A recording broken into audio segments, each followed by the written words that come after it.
जिंदा भूत, कृपा कर हमारे चैनल जंगल सफारी को सब्सक्राइब जरूर करें, धन्यवाद। एक दिन राजू के मन में आया कि लोगों को भूत बनकर डराया जाए।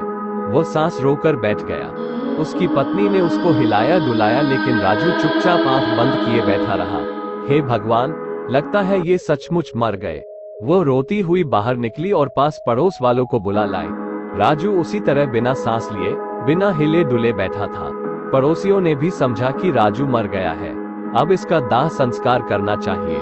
वे बोले।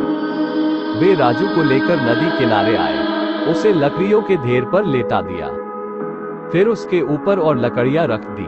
राजू ने जब देखा कि पड़ोसी चिता में आग लगाने जा रहे हैं तो वो लकड़ियां फेंककर उठ खड़ा हुआ। जब पड़ोसियों ने राजू को इस तरह उठकर खड़ा होकर देखा तो भूत भूत चिल्लाते हुए गांव की तरफ भागे। राजू उनके पीछे रुको रुको कहते हुआ भागा। गांव पहुंचकर वे बोले, राजू मरकर भूत बन गया है और गांव की तरफ आ रहा है। इतना सुनना था कि सारे गांव वाले अपने घरों में घुस गए और दरवाजे बंद कर लिए। जब राजू गांव में पहुंचा तो वहां सन्नाटा छाया था। राजू अपने घर की तरफ चल दिया। राजू की पत्नी नागरम्मा ने भी सुन लिया था कि उसका पति भूत बन गया है।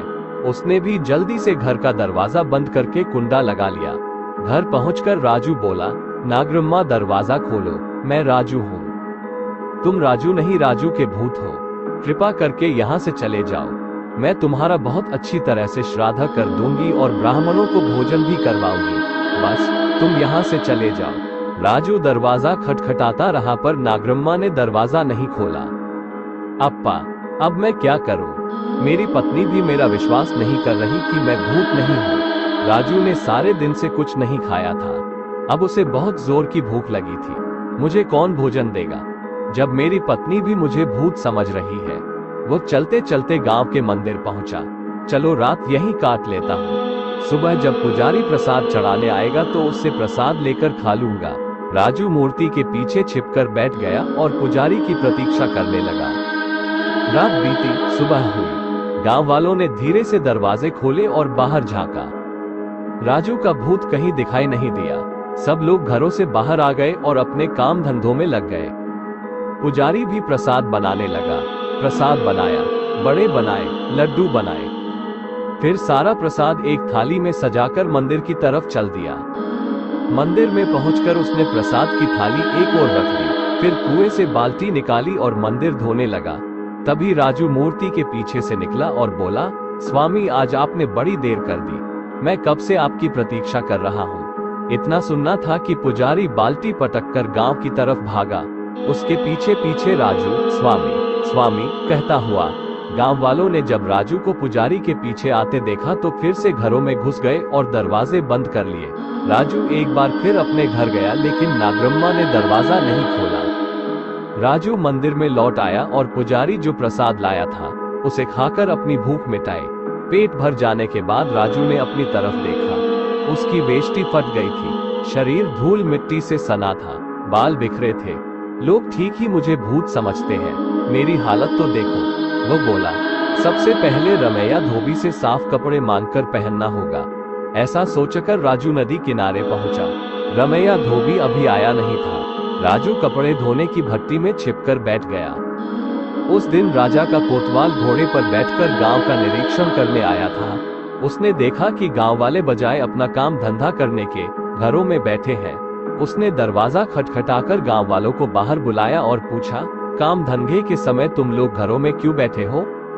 राजू चरवाहा मरकर भूत बन गया है और गांव में घूम रहा है, उसके डर से हम घरों में बैठे हैं। गांव वालों ने उत्तर दिया, कोई भूत वूत नहीं होता, चलो सब लोग अपना अपना काम शुरू करें। कोतवाल ने डांटा।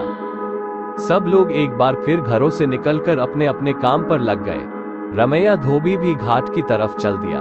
कोतवाल को अपने कपड़े धुलवाने थे, इसलिए वह भी घोड़े पर सवार नदी की तरफ चल दिया।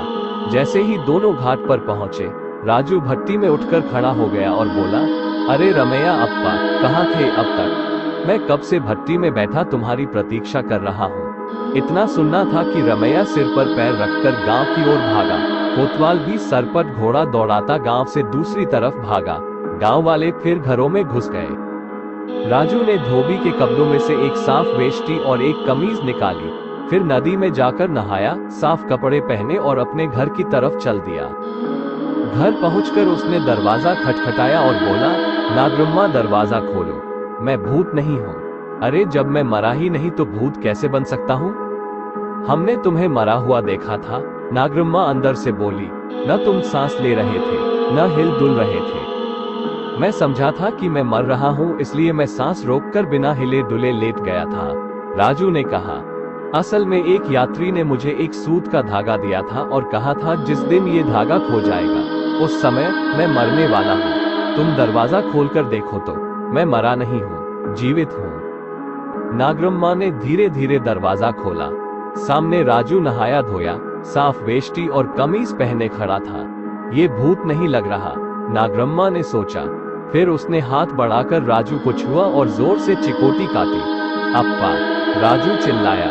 नागरम्मा समझ गई कि राजू भूत नहीं है। उसने जल्दी से दरवाजा खोलकर उसे अंदर कर लिया। उसे भरपेट खाना खिलाया। राजू खा पी कर सो गया। नागरम्मा गांव की तरफ चल दी सबको बताने के लिए कि राजू भूत